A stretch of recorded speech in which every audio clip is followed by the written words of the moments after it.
اللهم إنا نسألك خير هذه الليلة وخير ما فيها وخير ما بعدها، ونعوذ بك ربنا من شر هذه الليلة وشر ما فيها وشر ما بعدها.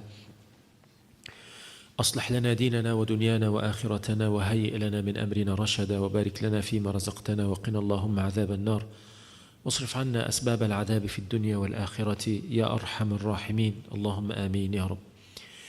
Inshallah subhanahu wa ta'ala, as you see, alhamdulillah, we have maybe the whole week is covered with the khawatir. Monday we have Brother Muhammad al-Laythi, Tuesday we have Brother Basil, Wednesday I can fill that gap if they don't mind, and Thursday we have Brother Muhammad Ali, alhamdulillah subhanahu wa ta'ala, and we are trying to encourage Brother Muhammad Suwailam too to have a spot, but alhamdulillah subhanahu wa ta'ala, it means the more beneficial if we can talk about the tafsir. We're going to move the tafsir from Monday to Wednesday inshallah subhanahu wa ta'ala. And tonight we need to start another journey with Surah Al-Qasas. Surah Al-Qasas, from the name of it, it's like the stories. Am I right? You're going to help me with the translation? Okay. The stories. It's me. Why Allah subhanahu wa ta'ala needs to give us the stories. Actually, the stories in the Quran, as Allah subhanahu wa ta'ala described the stories in the Quran with two things. Ahsan al-Qasas and al-Haqq. It means the truth. And the highest level of the stories you can listen to, it's going to come from Rabbil Alameen subhanahu wa ta'ala. Because once Allah subhanahu wa ta'ala is giving the information about the stories or about somebody or something or actions, He is giving us the benefit through the story which He is giving us. The most of the people thinking the stories of the Quran just coming with the prophets, but we have another people, Allah subhanahu wa ta'ala talked about them. You know, imagine just for example Luqman. Nobody knows if he is a prophet or not, and we still have a story of Luqman. The mom of Musa, ala nabiyina alayhi salatu wassalam, we have a story about this woman, and we have a lot of things around that. Even the disbelievers, we have stories about the disbelievers like Qarun and like Fir'aun and like Haman and so on. ذَرْنِي وَمَنْ خَلَقْتُ وَحِيدًا in Surah Al-Muddathir, we have a story. Sometimes the story gonna come with the long, details, and sometimes it's coming with the short details. In my humble opinion, sometimes Allah subhanahu wa ta'ala giving us a story when He is talking about action. Just for example, when He talked about Ghazwat Uhud and He said, مِنْكُمْ مَنْ يُرِيدُ الدُّنْيَا وَمِنْكُمْ مَنْ يُرِيدُ الْآخِرَةِ. He gave us a story in a what do you call it, like a snapshot, something like that. It's like laqta kida, is giving us a story. And once we are hearing something like that, it's enough to give us the lessons. Over here in Surah Al-Qasas, what is the main story came in Surah Al-Qasas? You're going to find a story about Qarun at the end of the surah, and you're going to find a story about Fir'aun, but the main story about Musa alayhi salam and his struggling with Fir'aun. The surah started with Tasin Mim. Sometimes we have Tasin Mim and sometimes we have Tasin, in Surah An-Naml. This is Tasin and this is Tasin Mim. I started to think what's different between them. But actually when we look at the details of each one of the surah, you're going to say, okay, this surah it's matching with just 2 letters, and this surah is matching with 3 letters, and this surah is matching with 4 letters, and sometimes you have 5 letters. This surah, it's coming with Ta, Sin, Mim, 3 letters. We are calling like separate letters. Why Allah subhanahu wa ta'ala said the separate letters at the beginning of some surahs of the Quran? To show His i'jaz, His miracle in this book, and showing us whatever you're going to have with that divine script or divine book, it's connected from it's how can we say تتكون من consist. That's what I'm looking for. It's like consist from or of the letters. If you have the ability to collect a few letters to do something like what we already revealed to the Prophet Muhammad sallallahu alaihi wasallam, here you go to do something like that. But nobody can do anything like that. He said Tasin Mim, and he started the surah with Tilka ayatul kitab al-mubin. The mubin in Arabic language actually like the clear enough to make everybody understand it without even thinking deeply. It's like really clear. It's obvious meaning. Nobody needs anything to understand the words of the Quran. This is Kitab and Mubin. By the way, Allah subhanahu wa ta'ala said at the beginning of the surah, Natlu alayka. Natlu alayka, the tilawa usually coming with a recitation coming after, in a while you are reciting the same things. Just for example, we are reciting Surah Al-Fatiha. How many times a day?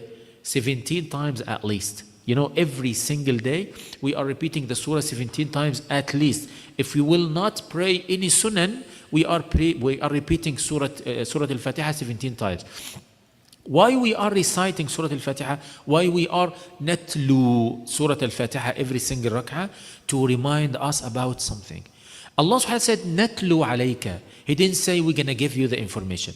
We're going to give, he didn't say, nadhkuru laka dhak. But he keep it as a kind of tilawa to keep it repeated in the minds of the mu'mineen in a while.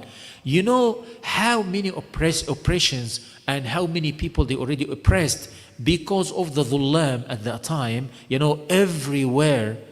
Why we have that situation with the Muslim community? This is why Allah subhanahu wa ta'ala said, Natlu. We're going to keep reminding you about the Fir'aun and about the victim like Musa and the people over there and so. He said, Natlu alayka min naba'i Musa wa Fir'auna bil haqqi. We're going to give you the truth, the facts. How many sides over here? We have Musa and Fir'aun.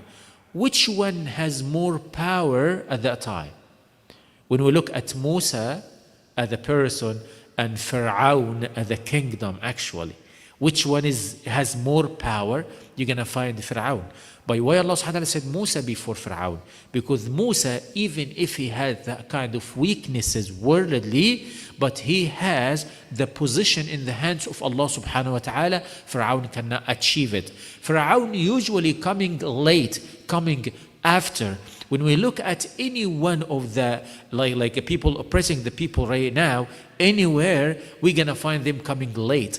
Even at the day of judgment, the people of the haqq going to come first, and the people of the dhulm and batil going to come after. Allah subhanahu wa ta'ala said, Natlu alayka min naba'i Musa wa Fir'auna bil haqqi liqawmin yu'minun. Usually the mu'mineen, they already learning from the lessons which Allah subhanahu wa ta'ala gave it to us. But once you find yourself, having something that the Quran is like affecting you, giving you that tranquility, being content because you are listening to the Quran or reading the Quran or looking at the Mus'haf, this is one of the signs you already have an iman in your heart. If you are hearing the Quran without any kind of effect, you're not giving attention to the Quran, but the Imam is reciting, and I'm not giving attention, this is not a good sign actually. Allah subhanahu wa ta'ala said, لِقَوْمٍ يُؤْمِنُونَ. And He started to tell us the first story, but it came from the beginning, not from the beginning, but in the middle of the story or before the ending, when He said, إِنَّ فِرْعَوْنَ عَلَى فِي الْأَرْضِ. He had his authority over everything in the whole world at that time. Okay? He had the full power as a human being. Allah subhanahu wa ta'ala described that إِنَّ فِرْعَوْنَ عَلَى فِي الْأَرْضِ كُلِّهَا. And He said subhanahu wa ta'ala, وَجَعَلَ أَهْلَهَا شِيعًا. He could define the people to make them like groups or ahzab or whatever you can say. يَسْتَضْعِفُ طَائِفَةً مِّنْهُمْ. Making some of them weak, and like how can we say يُسَلِّطُ بَعْضُهُمْ عَلَى بَعْضًا. لا أنت لازم تكون مستعد تلحقني بسرعة. إيش الشغل ده؟ Make them fight each other. دي ترجمة مصري بحتة جاي من آخر الدنيا يفتينا هنا. اوكي معلش حديث عهد بأمريكا فمعذور أنا نغفر له يعني. الشاهد فك. Now we are seeing Fir'aun dividing the people to fight with each other, to destroy each other. When we look at the people right now, what is the Israel doing with the Ahl Gaza? Just for example. And who is giving them the authority to do that and giving them the warmth and so and so? We are finding another kind of Fir'aun controlling the dunya right now and putting his fingers everywhere and trying to guide the people here and there. يستضعف طائفة منهم يذبح أبناءهم ويستحيي نساءهم. And Allah subhanahu wa ta'ala described that kind of oppression happening at that time. And when we look at the time right now, wallahi al-azim, we're going to find the same results in our hands.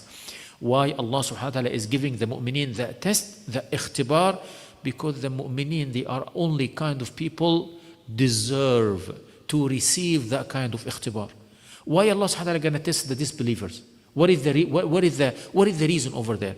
If somebody asking me why that happened with Ahl Gaza, okay, who deserves to get the test if they're not giving that test? You know, who like qualified to be in that position? As we mentioned before, the test of the elementary school, it's not more difficult than the test for the middle school, not more the high school, the master degree, the PhD. Which one is more difficult? The PhD, because this is the highest level of the education, and we need to make sure you are now qualified to have that position to be one of the ulama in this dunya. You know, Ahl Gaza and Ahl Palestine and everywhere where everybody deserving to receive that kind of test, you know, it means he had a high position or down. He is in that position because of that.